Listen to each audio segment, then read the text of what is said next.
আরে ক্যামেরার সামনে দাঁড়িয়ে যাকে দেখলেই হাসি চলে আসতো মুখে, তিনি কি জানতেন এই হাসিই একদিন হয়ে উঠবে তার জীবনের সবচেয়ে বড় পরিচয়?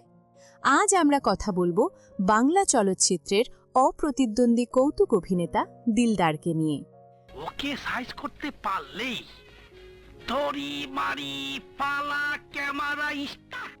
২০ বছর বয়সে অভিনয়ের জগতে পা রাখেন দিলদার। ১৯৭৫ সালে মুক্তিপ্রাপ্ত কেন এমন হয় চলচ্চিত্রে অভিনয়ের মাধ্যমে।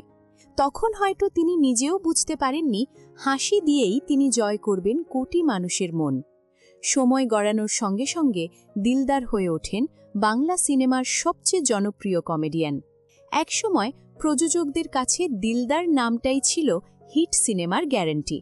পর্দায় মানুষকে যত হাসিয়েছেন, বাস্তব জীবনে তার জীবন ততটা সহজ ছিল না। ১৯৪৫ সালের ১৩ই জানুয়ারি চাঁদপুরে জন্ম নেন দেলোয়ার হোসেন। পরবর্তীতে তিনিই পরিচিত হন দিলদার নামে।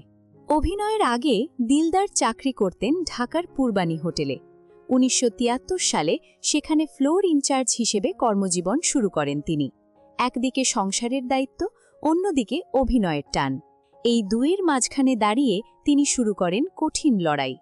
চাকরির পাশাপাশি মঞ্চ নাটকে অভিনয় করতেন দিলদার। দিনে চাকরি, রাতে থিয়েটার, এভাবেই চলছিল তার জীবন।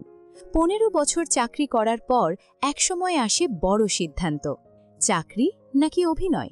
নিরাপদ চাকরি ছেড়ে অনিশ্চিত অভিনয় বেছে নেওয়া সহজ ছিল না। তবু সাহস করেছিলেন দিলদার। ১৯৮৮ সাল থেকে পুরোপুরি অভিনয়ে মন দেন তিনি। আর এরপরই বদলে যেতে থাকে তার জীবনের গল্প।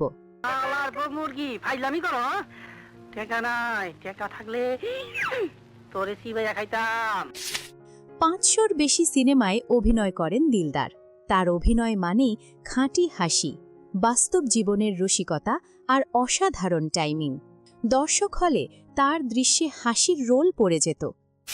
দিলদারের ২ মেয়ের মধ্যে বড় মেয়ে মাসুমা আক্তার বর্তমানে ক্যানাডায় বসবাস করছেন, পেশায় দন্তচিকিৎসক।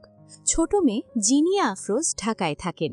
তিনি MBA শেষ করে একাধিক বেসরকারি প্রতিষ্ঠানে চাকরি করেছেন এবং নিজস্ব ব্যবসা শুরু করেছেন। তার স্ত্রী রোকেয়া বেগম বর্তমানে ডেমরার সারুলিয়ায় দিলদারের তৈরি বাড়িতেই বসবাস করছেন। দিলদারের ছোট মেয়ে জিনিয়া আফরোজ বলেন, সবাই আব্বুর অভিনয় হেসেছে, কিন্তু আব্বু নিজে খুব একটা হাসতেন না।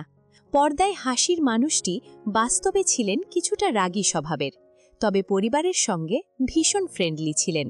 মেয়েকে ডাকতেন লক্ষ্মী বলে। দিলদারের ছোট মেয়ে জিনিয়া আফরোজ আজও বাবার ছবি মোবাইলে রাখেন না, কারণ ছবি দেখলেই চোখে পানি চলে আসে। প্রসঙ্গত ২০০২ সালে দিলদারের ওপেন হার্ট সার্জারি হয়। চিকিৎসকেরা ৬ মাস বিশ্রামের কথা বলেছিলেন, কিন্তু কাজ ছাড়া তিনি থাকতে পারতেন না। গোপনে FTCতে গিয়ে আবারও অভিনয় শুরু করেন, আর সেখান থেকেই আসে ভয়ঙ্কর স্ট্রোক। ২০০৩ সালের ১৩ই জুলাই মাত্র ৮৮ বছর বয়সে চলে যান দিলদার। মৃত্যুর বছরেই তুমি শুধু আমার সিনেমার জন্য তিনি পান জাতীয় চলচ্চিত্র পুরস্কার সেরা কৌতুক অভিনেতা হিসেবে।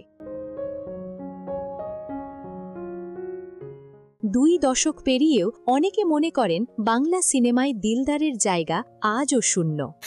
পূর্বানী হোটেলের ফ্লোর ইনচার্জ থেকে বাংলা চলচ্চিত্রের হাসির রাজা দিলদারের জীবন শুধু একজন অভিনেতার গল্প নয়, এটি সাহস, সংগ্রাম আর মানুষের ভালোবাসার গল্প। তো বন্ধুরা, আপনার দেখা সবচেয়ে পছন্দের দিলদারের ছবি কোনটি? অবশ্যই কমেন্টে জানাবেন। আর ভিডিওটি ভালো লাগলে লাইক ও চ্যানেলটি সাবস্ক্রাইব করতে ভুলবেন না।